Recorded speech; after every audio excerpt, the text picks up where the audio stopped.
आणि बसमध्ये जर आपण बसलो तर पहिली आपली धडपड असते, मला बसायला जागा मिळावा.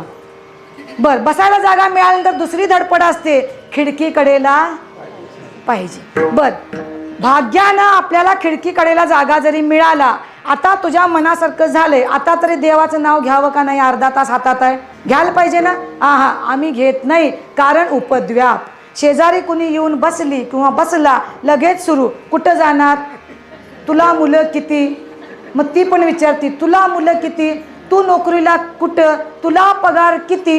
हे सगळं जे आपण करतो ना, याला म्हणायचं उपद्व्याप. ह्या उपद्व्यापामुळं आम्ही म्हणतो आम्हाला देवाचं नाम घ्यायला वेळ नाही. घरामध्ये सुद्धा कामं करताना जर असं विचार केला तर सगळी कामं कर्मेंद्रियांना आहेत. हाताला काम आहेत, पायाला काय आहेत, तोंडाला काहीही खाण्याशिवाय दुसरं काम नाही.